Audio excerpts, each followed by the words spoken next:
사사 시대는 대략 한 350년에서 한 400년 정도로 이렇게 봅니다. 이 350년, 400년 이 사사 시대에 흘러가는 그 역사의 흐름을 보게 되면 계속 반복되어지는 그런 사이클이 나타납니다.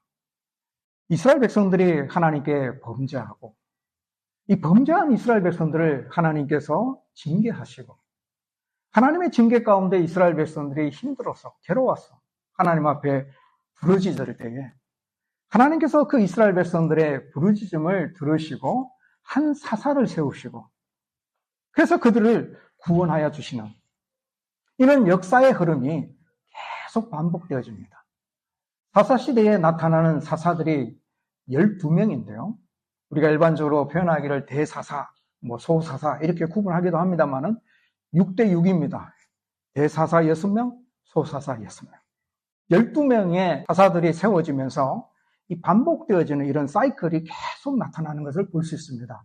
범죄, 징계, 회개, 구원. 그런데 이 반복되어지는 이 사이클이 그냥 그 수준에서 쭉 이렇게 반복되어지면 좋겠는데 이 수준에서 한 단계 더 깊이 들어갑니다. 한 단계 더 타락합니다. 점점 더 타락해져 가는 모습으로 반복되어진다는 것이 이 사사시대의 비극 중에 하나입니다. 하나님께서 사사를 세우시고 그 시대에 이스라엘 백성들을 구원하여 주셨는데 또 하나님이 사사를 세우시고 이런 사사를 세우시는 모습들이 12번이나 반복이 되거든요. 우리는 이 사실에서 보면 사사시대에 나타나는 이 한 구원자, 이 구원자는 정말 이스라엘 백성들을 온전히 구원할 수 있는 그런 완벽한 구원자가 아님을 우리에게 보여주고 있습니다. 오늘 우리들의 구원자는 누굽니까? 예수님이죠. 우리를 죄에서 건져주시고 우리를 영원한 사망에서 건져주신 분은 예수님입니다. 자, 이제 사사시대의 그 한 구원자와 오늘 우리가 살아가는 이 시대에 하나님께서 우리에게 주신 구원자의 차이점을 알아야 됩니다.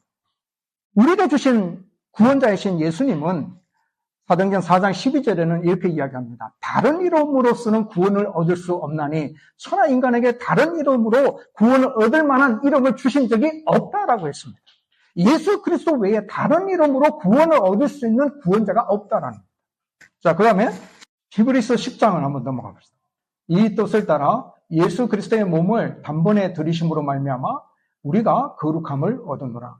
제사장마다 매일 서서 섬기며 자주 같은 제사를 드리되 이 제사는 언제나 죄를 없게 하지 못하거니와 오직 그리스도는 죄를 위하여 한 영원한 제사를 드리시고 하나님 우편에 앉으사 그 후에 자기 원수들을 자기 발등상이 되게 하실 때까지 기다리시나니 그가 거룩하게 된 자들을 한 번의 제사로 영원히 온전하게 하셨느니라. 예수님이 우리의 완전한 구원자이심을 설명하는 성경 구절이에요. 여기 보면 그리스도의 몸을 단번에 들이심을 말미암아 우리가 거룩함을 얻는 거예요. 제일 끝에 보면 그가 거룩하게 된 자들, 우리를 한 번의 제사로 영원히 온전하게 하셨느니라. 우리에게 주신 구원자이신 예수님은 또다시 반복되어질 필요가 없는 완전한 구원자이심을 말씀해주고 있는 겁니다. 사사시대의 구원자는 부족하고 연약한 구원자이므로 계속 반복되어지는 그런 모습들이 나타났지만 그러나 오늘 우리 이 시대에 하나님이 우리에게 주신 구원자는 더 이상 반복될 필요가 없습니다. 왜냐하면 완전한 우리의 구원자로 하나님이 주셨기 때문에 그렇습니다. 사사시대의 악순환의 사이클은 7절에 보면은 이스라엘 자손이 여호와의 목전에 악을 행하여 자기들이 하나님 여호와를 잊어버리고 바알들과 아세라들을 섬기니라. 여기 보면 이스라엘 백성들이 하나님 앞에서, 목전이라는 것은 하나님 앞이죠. 하나님 앞에서 악을 행하였다라고 하는데 그 악이 두 가지입니다. 첫째는 여호와를 잊어버렸다. 두 번째는 바알들과 아세라들을 섬겼다. 이 두 가지인데 여호와를 잊어버렸다라는 의미가 뭐냐면 저들의 기억 속에 망각했다라는 의미가 아니고요. 이게 잊어버렸다는 말의 원어를 들어가 보게 되면 잘못 놓았다라는 뜻입니다. 바르게 딱 놓아야 되는데 잘못 놓았다. 다른 곳에 이게 놓아둔 겁니다. 잘못 놓았다. 이런 의미가 담겨 있어요. 그러니까 이 말이 뭐냐면 이스라엘 백성들이 여호와를 잊어버렸다라는 의미는 그들의 마음 중심에 하나님을 다 모시고 살아가야 되는데 그들의 마음 중심에 하나님을 모시는 그런 삶의 패턴이 어그러졌다는 겁니다. 하나님을 옆으로 잠시 제껴놓은 겁니다. 제쳐둔 거예요. 마음 어떤 한 구석에 하나님을 모시고 있는 겁니다. 10계명 중에 제1계명이 뭔지 아시죠? 하나님께서 이스라엘 백성들에게 계명을 주시면서 제일 첫 번째 주신 계명. 1계명이 뭡니까? 너는 나 외에 다른 신들을 내게 두지 말라. 하나님 외에 다른 신들을 너의 마음속에 두지 말라라는 말씀을 했어요. 예수님도 오셔서 이 땅에 오셔서 말씀해 주시기를 마태복음 6장 24절에 보면 너희가 하나님과 재물을 겸하여 섬길 수가 없다라고 했어요. 하나님도 섬기고 재물도 섬기면 참 좋겠는데 예수님이 하시는 말씀의 중심이 뭡니까? 너희는 하나님만을 섬기는 자가 되어야 돼. 하나님만을 믿는 자가 되어야 돼. 라는 이야기를 하고 있는 겁니다. 십계명과 예수님이 하신 말씀과 똑같은 이야기입니다. 너희 마음속에 하나님 외에 다른 신을 두지 말라. 하나님과 재물을 너희들이 같이 섬길 수가 없어. 경배의 대상은 하나님뿐이야 라는 이야기예요. 우리가 이것도 섬기고 저것도 섬기고 이 하나님도 적당히 믿고 또 재물도 적당히 추구하고 이런 모습으로 섬겨 나아가는 거 이거는 혼합적인 신앙입니다. 하나님은 이것을 인정하지 않아요. 하나님은 오직 우리의 마음 중심에 하나님만을 모시고 하나님만을 섬기는 그런 신앙을 원하십니다. 하나님을 약간 이렇게 섬기고 한쪽에는 조그맣게 아주 하나님 안 보이는 정도 조그맣게 이방신을 섬겨도 되지 않을까라고 생각하는데 하나님을 섬기기도 하고 내가 세상에 나아가서 물질도 섬기고 내가 추구하는 영광도 추구하면서 하나님 없이 그런 부분이 내 삶 속에 있기를 원하는데 하나님은 이것 또한 그렇게 하지 말라는 얘기예요. 오직 너희들 마음속에 하나님만 섬기라. 경배의 대상은 하나님뿐이다라는 얘기예요. 두 번째 이들이 바알들과 아세라 신들을 섬겼는데요. 하나님을 옆으로 자꾸 제껴놓으니까 이제 이방 신들이 들어오게 된 거죠. 그들의 마음속에. 자, 여기서 왜 그들이 이런 이방 신을 섬기게 되었는지 잘 봐야 돼요. 이 바알은 가나안 사람들이 섬기던 신입니다. 바알과 아세라 신이. 바알은 농사를 잘 짓게 해주는 그런 신이다라고 가나안 사람들이 그렇게 믿었어요. 그리고 아세라 신은 출산과 풍요를 가져다주는 신이다. 고대 사회는 자녀를 많이 낳으면은 큰 축복이라고 여겼죠. 이렇게 가나안 사람들이 믿은 겁니다. 근데 여기 7절에 보니까 좀 특이하게 바알들과 아세라 신들을 이렇게 복수형을 쓰고 있어요. 이것은 무엇을 의미하느냐면 바알이라는 신이 하나가 있는 게 아니라 여러 가지의 여러 모양의 신들이 있다는 이야기입니다. 그러니까 여러 지역에서 또 여러 모양으로 그런 신들을 나타내었는데 그래서 이것을 복수로 쓴 겁니다. 바알은 뭐냐? 돌로 만든 우상입니다. 이것을 석상이라고 그러는데 돌로 만든 우상. 이 석상의 모습이 그때 당시에는 번개를 집어든 전사의 모습으로 이렇게 만들었다고 해요. 그런 돌로 깎아서 만든 거겠죠. 그리고 주상도 있는데 주상은 비석 같은 겁니다. 또 나무를 깎아서 이제 아세라 상을 만들었는데 이 아세라 상은 보통 여인상을 만들었어요. 그리고 바알 옆에 이제 기둥같이 이렇게 목각으로 만들어서 놔두는 목상이 있었어요. 이런 형태의 모습으로 바알 신, 아세라 신들이 여러 지역에 막 놓고 있으니까 그걸 놔두고 섬기고 있으니까 이렇게 복수로 표현을 한 겁니다. 자, 그렇다면 이스라엘 백성들이 왜 바알과 아세라 신을 섬겼을까? 사실 이스라엘 백성들은 하나님의 백성 아닙니까? 살아계신 하나님의 능력을 경험했던 사람들이에요. 노예로 살던 자들이 하나님께서 구출해 주셔가지고 가나안 땅에 들어와서 살게 되었어요. 하나님이 그들에게 함께 하시는데 어떻게 해서 이 가나안 사람들처럼 이런 가나안 사람들이 섬기는 신을 섬기게 되었을까? 참 답답하죠. 왜 그랬을까라는 생각이 드는데요. 그때 당시에 이스라엘 사람들의 환경을 보면 알 수 있습니다. 사사기 2장 7절에 백성이 여호수아가 사는 날 동안과 여호수아와 뒤에 생존한 장로들 곧 여호와께서 이스라엘을 위하여 행하신 모든 큰 일을 본 자들이 사는 날 동안에 여호와를 섬겼더라. 여호수아 시대에 이스라엘 백성들이 전폭적으로 하나님을 의지하고 가나안 땅을 정복해 들어갔잖아요. 여호수아가 실패 본 적은 없습니다. 사실은. 아간의 범죄로 인해서 아이성 전투에서 한번 실패를 하게 되었지만 여호수아가 실패한 것이 아니라 아간이 실패했기 때문에, 아간이 범죄했기 때문에 전투에서 실패하게 되었지요. 그 외에 모든 전쟁에서 여호수아 시대의 모습을 보게 되면 다 승리하게 됩니다. 그게 원인이 뭔지 아십니까? 전적으로 여호수아가 오직 하나님만을 섬기고 하나님만을 의지하고 하나님이 이끌어 주시는 대로 순종하면서 나아갔기 때문에 한 번도 실패 없이 승리하게 됩니다. 근데 사사시대는 그렇지가 않아요. 여기 본 것처럼 여호수아가 사는 날 동안에 또는 여호수아와 함께 했던 그 장로들이 살아있는 동안에는 그들이 하나님을 섬겼습니다. 그런데 10절에 가보세요. 그 세대의 사람도 다 그 조상들에게로 돌아갔고 그 후에 일어난 다른 세대는 여호와를 알지 못하며 여호와께서 이스라엘을 위하여 행하신 일도 알지 못하더라. 이 시대에, 사사시대의 사람들의 상태가 여기 있습니다. 조상들이 다 사망했고요. 그 후에 일어난 다른 세대, 후손들이 여호와를 알지 못했습니다. 하나님께서 이스라엘을 위해서 행하신 일도 그들이 알지 못했습니다. 3장 1절에 가면은 가나안의 모든 전쟁들을 알지 못한 이스라엘이라는 표현이 나옵니다. 자, 이론은 이 사실을 보면서 뭘 알 수 있습니까? 믿음의 계승이 이루어지지 못했다는 겁니다. 여호수아 시대의 사람들이 그들이 알고 있는 하나님, 그들이 갖고 있는 그 믿음을 후손들에게 전달하지 못했기 때문에 이런 현상이 일어난 겁니다. 2차적인 문제는 물론 그 시대의 사람들이 유혹을 받았습니다. 가나안 사람들이 바알과 아세라 신을 섬기면서 풍성한 수확을 거두어들이게 되니까 또는 많은 자녀들 낳게 되니까 유혹이 들어온 거죠. 오늘날 그리스도인들이 예수 안 믿는 사람들이 물질적으로 풍요롭게 잘 사는 것을 보고 유혹을 받는 것처럼 이 시대 이스라엘 백성들도 가나안 사람들의 삶의 모습을 보면서, 잘 사는 사람들의 모습을 보면서 유혹을 받아서 그들이 우상을 섬기니까 잘 사네, 나도 우상을 섬겨봐야 되겠다, 이렇게 해서 우상을 섬기게 된 겁니다. 그러니까 한마디로 이 이스라엘 백성들이 우상을 섬기게 된 이유는 뭐냐면 믿음의 계승이 잘 이루어지지 못했고, 그 다음에 삶에 대한 염려와 두려움, 그리고 욕심 때문에 우상을 섬기게 되게 된 겁니다. 한국의 뉴스를 얼마 전에 접하면서 한국의 사회가 점보는 문화가 성행하고 있는 그런 모습을 보면서 참 안타까웠습니다. 왜 한국 사회에 많은 사람들이 점을 볼까? 놀라운 것은 청년들이 점을 많이 본다는 겁니다.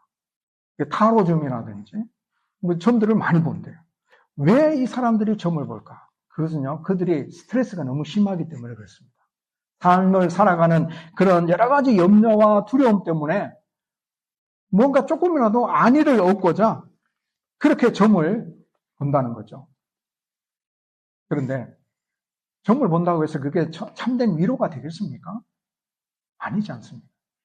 하나님은 예레미야 선지자를 통해서 우상을 섬기는 이스라엘 백성들이 두 가지 악을 행하였다라고 언급하면서 이것은 하늘이 놀라고 두려워할 일이다라고 경고하고 있는 장면이 나오는데요. 예레미야서 2장 11절에서 13절 한번 같이 읽어봅시다. 어느 나라가 그들의 신들을 신 아닌 것과 바꾼 일이 있느냐? 그러나 나의 백성은 그의 영광을 무익한 것과 바꾸었도다. 너 하늘아, 이 일로 말미암아 놀랄지어다. 심히 떨지어다. 두려워할지어다. 여호와의 말씀이니라. 내 백성이 두 가지 악을 행하였나니 곧 그들이 생수에 거론되는 나를 버린 것과 스스로 웅덩이를 판 것인데 그것은 그 물을 가두지 못할 터진 웅덩이들이니라. 이스라엘 백성들이 행한 악은 두 가지인, 첫째, 생수에 거론되시는 하나님을 버린 것과 그들이 웅덩이를 만들었어요. 근데 그 웅덩이를 만들었는데 그 웅덩이가 터진 웅덩이입니다. 이 터진 웅덩이라는 말은 의미는 뭐냐면 아무런 쓸모가 없다는 이야기입니다. 그들이 하나님을 버리고 다른 우상을 섬겼는데 그 우상 섬긴 모습이 터진 웅덩이와 같다는 겁니다. 아무런 쓸모없는 그런 모습이다라는 겁니다. 사실은 우리가 우상을 섬기지 않아도 돼요. 하나님 믿지 않는 사람들이 잘 사는 것들을 우리가 풀어할 필요가 없어요. 왜냐하면 이미 하나님께서 우리에게 약속을 해주셨습니다. 하나님께서 이스라엘 백성들에게 이미 다 약속해 주셨습니다. 우리가 지금 두려워하고 염려하고 걱정하고 불안해하는 모든 문제들에게 하나님께서 이미 다 약속해 주신 것들이에요. 신명기 11장 볼까요? 내가 오늘 너희에게 명하는 내 명령을 너희가 만일 청종하고 너희의 하나님 여호와를 사랑하여 마음을 다하고 뜻을 다하여 섬기면 여호와께서 너희의 땅에 이른 비 늦은 비를 적당한 때에 내리시리니 너희가 곡식과 포도주와 기름을 얻을 것이요 또 가축을 위하여 들에 풀이 나게 하시리니 내가 먹고 배부를 것입니다. 보세요. 이스라엘 백성들이 두려워하는 그런 내용들이 이미 하나님께서 다 약속해 주셨어요. 근데 이스라엘 백성들이 하나님의 약속을 묻지 못하니까 우상을 섬기게 된 겁니다. 우리는 우리의 삶이 힘들 때, 염려되고 두려움이 있을 때 우리가 찾아야 할 것은 생수의 근원 되시는 하나님입니다. 터진 웅덩이가 아니에요. 하나님의 약속의 말씀을 붙잡고 다시 일어서게 될 때에 거기에 하나님이 주시는 축복이 있습니다. 하나님의 약속을 믿지 못하고 하나님을 잊어버리고 바알과 아세라 신을 섬긴 이스라엘 백성들은 하나님의 징계를 받게 되죠. 8절에 나옵니다. 여호와께서 이스라엘에게 진노하사 그들을 메소포다미아 왕 구산 리사다임의 손에 파셨으므로 이스라엘 자손이 구산 리사다임을 8년 동안 섬기더니 하나님께서 팔아버리셨어요. 팔았다라는 이 말은 사람을 노예로 파는 것을 의미하고 있는데요. 그래서 이스라엘 백성들이 이 구사 리사다임의 지배하에 노예처럼 살면서 8년 동안 고통 가운데 살게 됩니다. 구사 리사다임이라는 이름이 좀 독특하죠. 사실은 본 이름은 구산입니다. 리사다임은 별명입니다. 리사다임의 뜻은 뭐냐면 두 배나 악하다라는 뜻이에요. 그러니까 두 배나 악한 구산 왕이라는 뜻입니다. 왕이 얼마나 악한 왕이었는지 그걸 암시해주는 단어예요. 보통 악한 왕이 아니라 심히 악하고 폭력적이고 사람들을 동물 취급하듯이 다루는 그런 악한 왕이라는 뜻이죠. 이런 왕에게 이스라엘 백성들이 8년 동안 섬기게 됩니다. 왜 이런 고통을 당하게 되었습니까? 하나님을 잊어버리고 바알과 아세라 신을 섬겼기 때문에. 하나님께 악을 행하는 자는 하나님의 징계가 있다는 사실을 우리에게 보여주고 있습니다. 8년 동안 구산 왕을 섬긴 이스라엘 백성들은 자신들이 처한 고통 가운데 자신들의 잘못이 무엇인지 깨닫게 되죠. 그들의 삶 가운데 밀려오는 고통과 억압 속에서 하나님께 살려달라고 부르짖기 시작합니다. 9절에 보면 이스라엘 백성들이 여호와께 부르짖으며 이 부르짖는다는 말은 힘을 다하여 외친다라는 이야기죠. 극심한 고통 가운데 하나님께 살려달라고 하나님 앞에 간절히 외치는 그런 외침을 의미하고 있습니다. 자, 이런 모습을 보면 하나님의 백성들에게 징계가 필요할까요? 필요하지 않을까요? 여러분, 징계와 형벌은 다릅니다. 바알을 섬기고 아세라 신을 섬기는 이 이스라엘 백성들에게 하나님께서 징계하셨어요. 구산 왕에게 8년 동안 너희들이 한번 고통을 당해라. 하나님께서 허용하신 사건이었죠? 그 고통 속에서 이스라엘 백성들이 하나님 앞에 막 부르짖습니다. 하나님 용서해달라고. 자, 그렇다면 징계가 이스라엘 백성들에게 필요한 걸까요? 필요 없는 걸까요? 이렇게 보면 필요한 거죠. 아마 하나님의 징계가 없었다면 이 이스라엘 백성들은 자신들의 잘못을 인정하지 않았을 것입니다. 하나님께 용서를 구하고 하나님 살려달라고 하나님께 부르짖는 그런 모습이 나타나지 않았을 겁니다. 절대로 돌아오지 않았을 겁니다. 하나님의 징계가 없었다면 아마 이스라엘 백성들은 더 멀리 하나님과 관계를 더 멀리 떠나버렸을 것입니다. 자신들의 욕심을 채워줄 만한 다른 우상을 찾아서 또 떠났을 것입니다.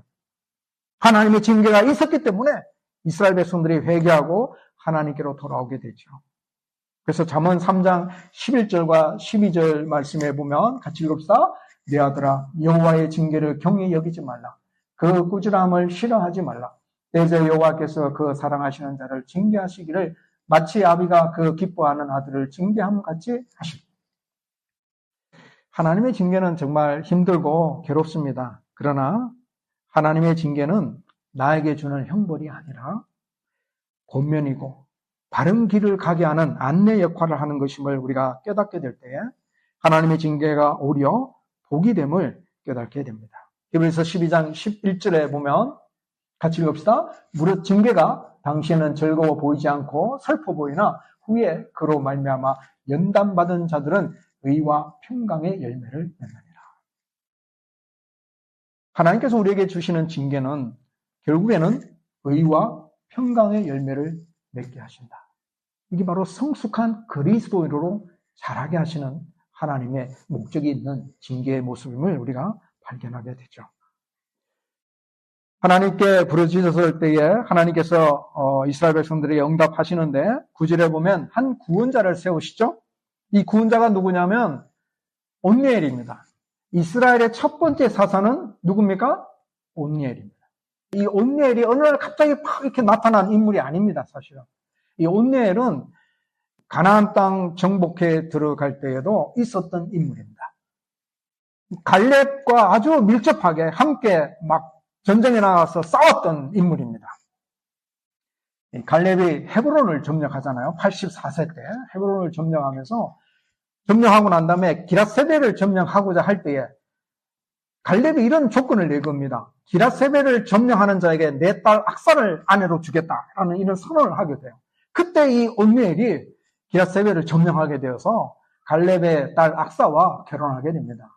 그래서 이 온니엘은 갈렙의 조카이면서도 사이입니다.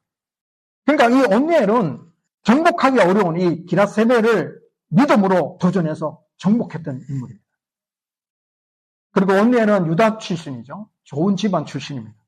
이런 점 때문에 하나님께서 온니엘을 이스라엘의 첫 사사로 셨었겠지라고 생각이 들지만 근데 성경은 그렇게 강조하고 있지 않습니다.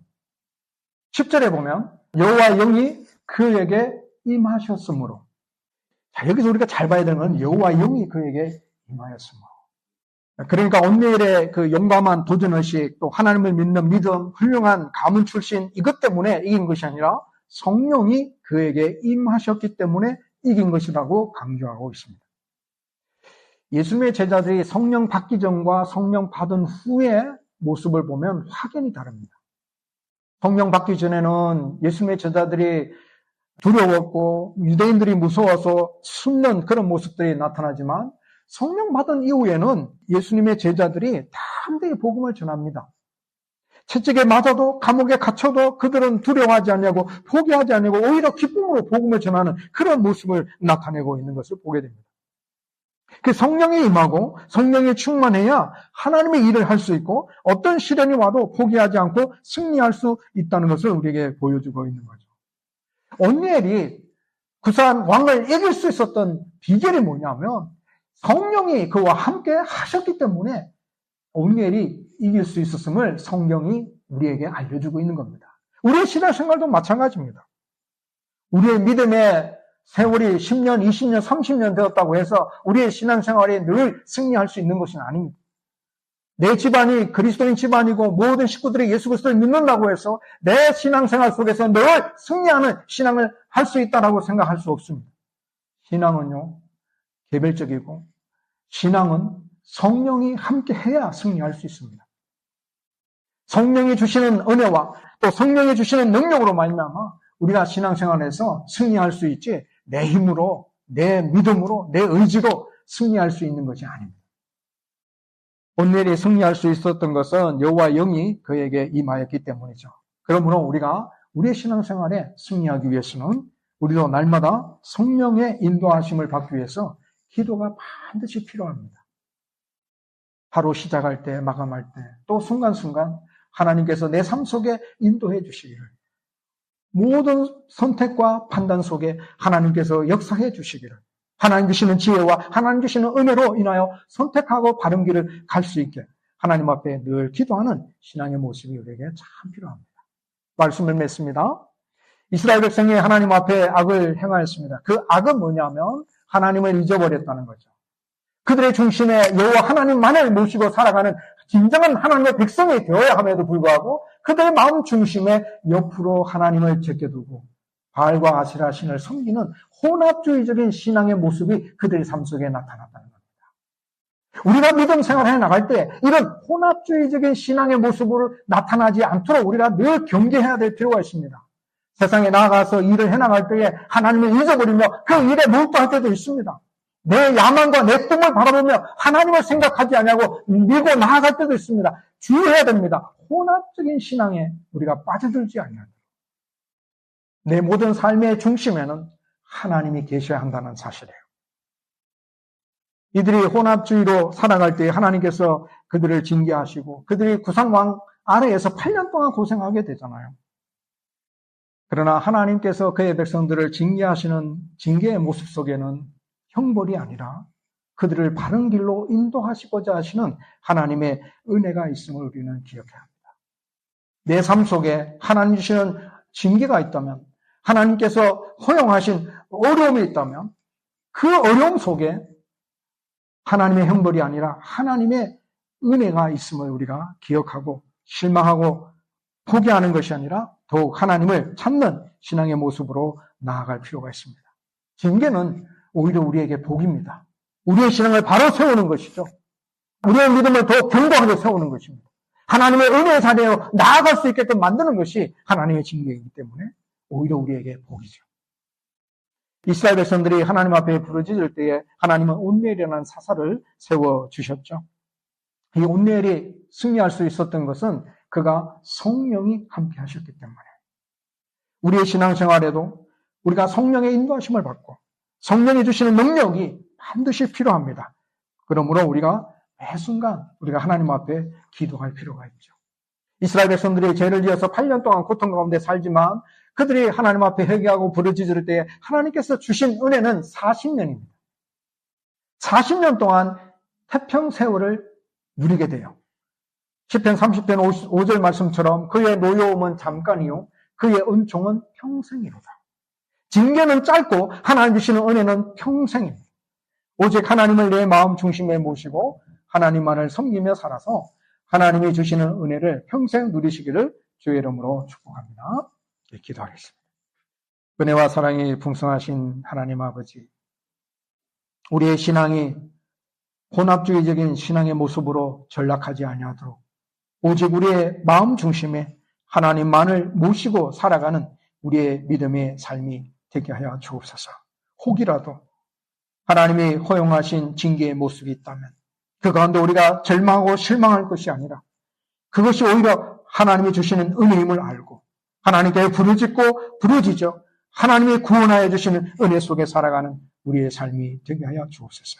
우리의 믿음을 지켜나가기 위하여서 하나님 우리의 신앙생활 속에서 승리하기 위해서 날마다 하나님 앞에 기도하는 자 되게 하여 주옵소서. 성령의 인도하심과 성령의 능력이 아니고서는 우리가 승리할 수 없음을 고백합니다. 주님 우리를 이끌어 주시고 성령 하나님 역사하여 주셔서 우리가 가는 곳마다 선택하는 곳마다 하나님의 은혜 속에서 승리하는 우리의 신앙의 선택이 될 수 있도록 인도하여 주옵소서. 하나님이 주시는 징계는 잠깐이요 하나님 우리에게 주시는 은혜는 정말 평생이라 하신 이 말씀을 우리가 붙잡고 오늘도 우리가 하나님을 바라보며 하나님 우리에게 약속해 주신 그 약속의 말씀을 굳게 신뢰함을 통하여서 하나님의 은혜 속에 살아가는 우리의 삶이 되게 하여 주옵소서. 예수님의 이름으로 기도드리옵나이다. 아멘.